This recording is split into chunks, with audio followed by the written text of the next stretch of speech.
Subscribe करें हमारे YouTube channel को और बेल आइकन को प्रेस करें हमारे लेटेस्ट वीडियोस को देखने के लिए।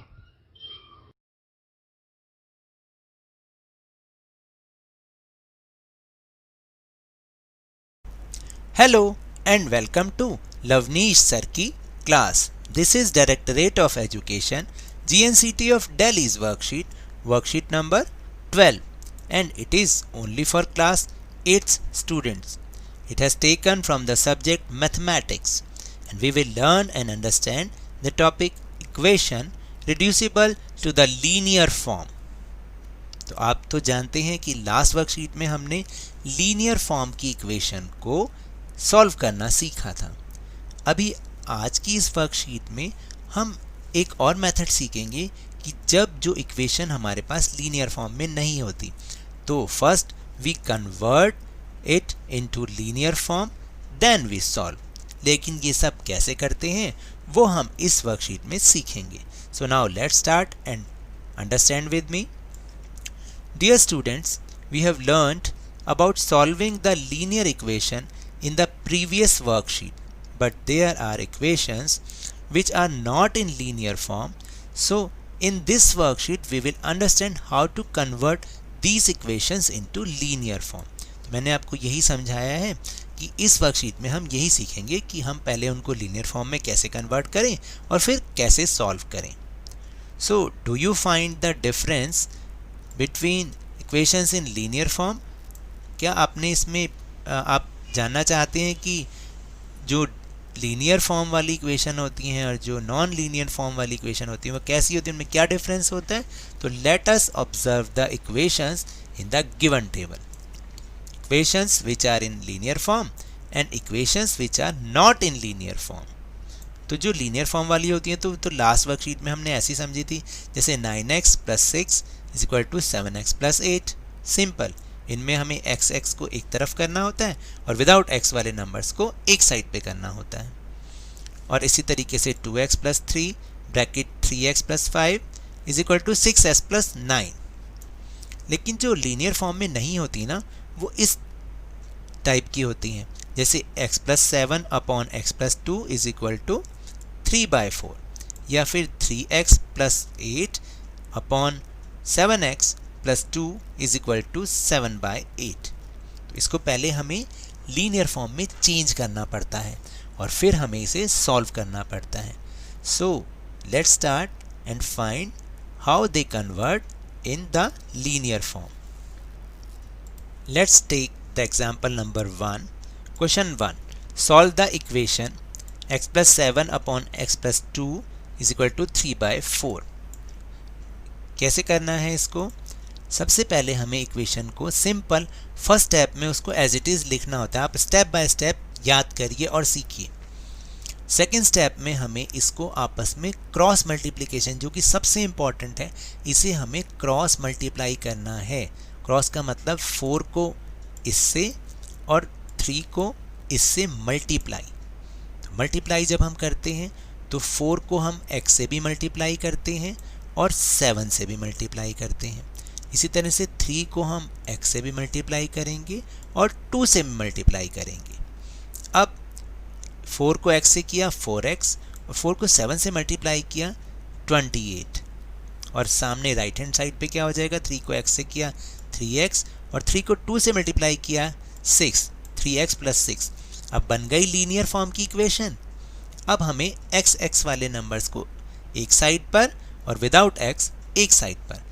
जब ये प्लस का 3x सामने जाएगा, जब भी हम साइड चेंज करते हैं तो साइन भी चेंज होते हैं। ये माइनस का 3x बन जाएगा, 4x - 3x। और ये जो प्लस का 28 है, जब ये राइट हैंड साइड पे जाएगा तो माइनस का 28 बन जाएगा। तो 4x - 3x 1x is equal to x, और 6 - 28 यानी प्लस का 6 और माइनस, तो दोनों ऑपोजिट साइन है तो होगा माइनस, लेकिन साइन माइनस का आएगा। तो answer is x is equal to -22। Value of x is -22। हम इसे वेरीफाई करके देख लेते हैं कि वेरिफिकेशन कैसे होता है। देखिए, आपको क्या करना है, take the LHS of the equation and substituting the value of x। तो हमें ये याद रखना है कि क्योंकि इस इक्वेशन में दोनों साइड इक्वल होती हैं तो आंसर इस साइड का आंसर भी 3/4 ही आना चाहिए। तो अब हम x की जगह जहाँ x लिखा हुआ है वहाँ हम -22 रख के देखते हैं। तो -22 + 7 अपॉन -22 + 2, तो प्लस माइनस माइनस होता है, लेकिन साइन हमेशा जो बड़ा होता है उसका आता है। तो माइनस होगा तो 22 में से 7 माइनस हुए 15, 22 में से 2 माइनस हुए 20, तो आंसर बना -15 अपॉन -20। तो इसको जब हमने सॉल्व किया माइनस से माइनस कैंसिल हो गया और 5 4s are 20 and 5 3s are 15। तो इसका आंसर भी 3/4 आ गया और इसका आंसर भी 3/4। इसका मतलब हमारा आंसर बिल्कुल ठीक है। So now let's take the another example, question number 2, that is word problem. लेकिन इस वर्ड प्रॉब्लम को करने से पहले कुछ टिप्स ले लेते हैं, tips for solving the word problems. क्या स्टेप्स होते हैं? रीड द वर्ड प्रॉब्लम 3 और 4 टाइम्स इन पार्ट्स। सबसे पहले हमें जो भी वर्ड प्रॉब्लम है ना उसको 3 या 4 बार ध्यान से पढ़ना है ताकि वो हमें समझ में आए। फिर second is let the unknown be x और अदर्स वेरिएबल। तो जो अननोन चीज़ है आपकी वर्ड प्रॉब्लम में उसे आपने x मानना है। फिर right given relations step by step. जो भी आगे क्वेश्चन में रिलेशन है उनको आपको स्टेप बाय स्टेप लिखते चले जाना है। In the last solve the equation, और सबसे लास्ट में उस लीनियर इक्वेशन को सॉल्व कर देना है। अब हम समझते हैं ये question number 2। A number whose 7th part exceeds its 8th part by 1, find the number। देखिए एक नंबर है जिसका 7th पार्ट उसके 8th पार्ट से 1 ज़्यादा है, तो नंबर फाइंड करना है। तो हमें नंबर तो पता नहीं ना, let the number x। 7th part of the number क्या बनेगा? x/7। 8th part of the number क्या बनेगा? x/8।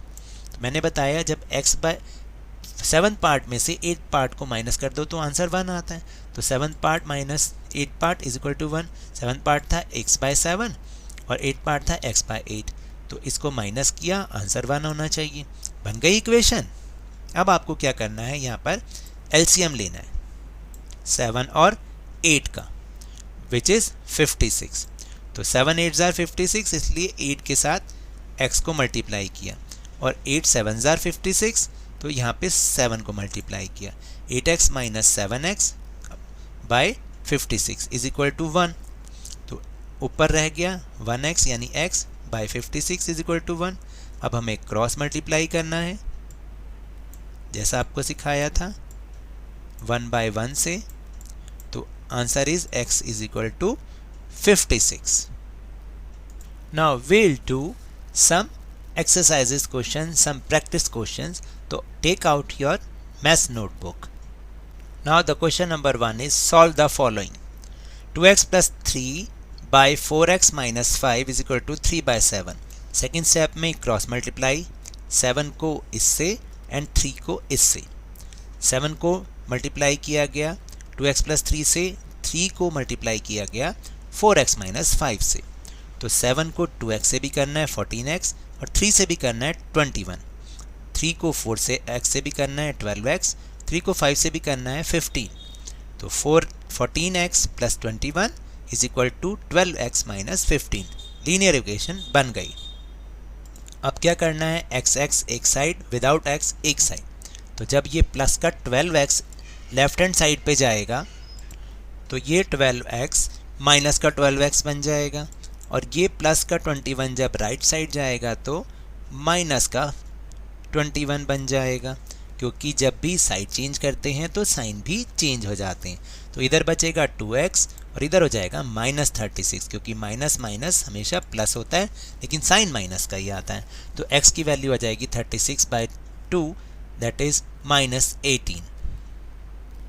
Then second part 5x minus 4 upon 3x plus 7 is equal to 1/2। Next step में क्रॉस मल्टीप्लाई, 2 को इससे and 1 को इससे, तो मल्टीप्लाई किया गया 10x माइनस 8, फिर 3x प्लस 7, क्योंकि मैंने ऊपर मल्टीप्लाई करके भी यहाँ पर दिखा रखा है। तो फिर x एक तरफ, विदाउट x एक तरफ, ये 3x इधर आया तो बन गया 10 माइनस 3x, और माइनस का 8 उधर जाएगा तो बन जाएगा प्लस का 8। तो 10x minus 3x is equal to 7x, और 7 प्लस 8 15। देन x की वैल्यू हो जाएगी 15/7। Then part 3, y upon y plus 3 is equal to 7/8। Next step में आपको इसको एज इट इज़ कॉपी करना है और क्रॉस मल्टीप्लाई करना है। 8 को y से और 7 को y प्लस 3 से, 8y आ जाएगा। 7 को y से किया 7y, 7 को 3 से भी किया 21।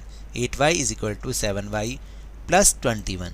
y एक तरफ, ये इधर गया -7 बन जाएगा, और ये इधर ही रहेगा 21। तो 8y minus 7y is equal to y, और इज इक्वल टू 21। तो y की वैल्यू आ जाएगी 21।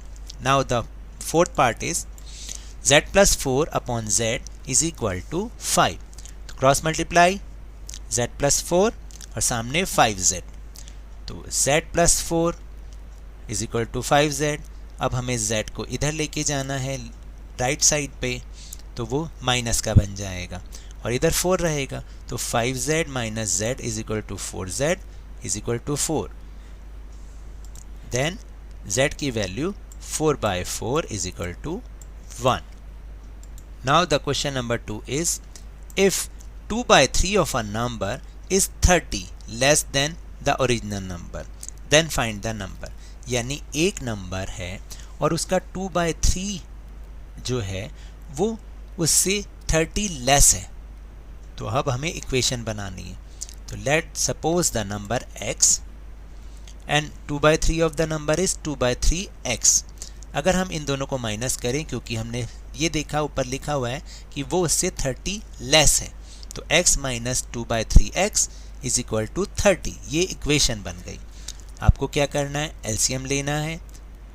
तो एलसीएम आ गया 3, तो 1 3 ज़ा 3, इसलिए 3 से मल्टीप्लाई कर दिया, 3x बन गया। 3 1 ज़ा 3, यहाँ पर 1 से मल्टीप्लाई कर दिया तो 2x बन गया। 3x माइनस 2x अपॉन 3, और सामने 30 upon 1। 3x minus 2x is equal to x, और सामने जो है वो हमें जब हम क्रॉस मल्टीप्लाई करेंगे तो 30 इंटू 3 90 बन जाएगा। तो answer is x is equal to 90। Then question number 3, बिल्कुल सेम वर्ड प्रॉब्लम है। 1/6 of a number when subtracted from the number itself gives 25, then find the number. देखिए एक नंबर है जिसमें से उस नंबर के 1/6 को अगर हम माइनस करते हैं, सब्ट्रैक्ट करते हैं, तो आंसर हमें 25 मिलता है। तो हमें नंबर फाइंड करना है। तो नंबर तो पता नहीं, let's suppose the number is x, then 1/6 of the number is x upon 6, और इक्वेशन बनती है कि अगर हम x में से x/6 को माइनस करें तो हमें 25 मिलता है। तो बिल्कुल इक्वेशन सही बन गई। अब हमें पहले एलसीएम लेना है। तो 1 6 ज़ार 6, तो इसलिए 6 से मल्टीप्लाई कर दिया, और 6 1 ज़ार 6, यहाँ पर 1 से मल्टीप्लाई कर दिया, तो बन गया 6x माइनस x बाय 6। तो 6x minus 6x minus x is equal to 5x और अपॉन 6, और अब हम इसे क्रॉस मल्टीप्लाई करेंगे। तो 25 को 6 से मल्टीप्लाई और 1 को इससे मल्टीप्लाई, तो 5x is equal to 25 multiply by 6, then 5x is equal to 150। Then x की वैल्यू, क्योंकि ये मल्टीप्लाई का है तो ये नीचे जाएगा जब डिवाइड का बन जाएगा, x is equal to 150 by 5 is equal to 30। That is the answer. So now that's all for this worksheet. अगर मेरे इस तरह समझाने से आपको थोड़ा सा भी समझ में आया हो तो इस चैनल को ज़्यादा से ज़्यादा सब्सक्राइब कीजिए, लाइक कीजिए और बहुत ज़्यादा शेयर भी कीजिए। और हाँ, मेरे साथ इसी तरह वर्कशीट को समझते रहिए, लेकिन ध्यान और मन लगाकर पूरी मेहनत के साथ पढ़ते रहिए। और अगर आपको कोरोना से बचना है तो मास्क ज़रूर लगाइए, क्योंकि जब तक कोई दवाई नहीं तब तक कोई ढिलाई नहीं। Thank you very much.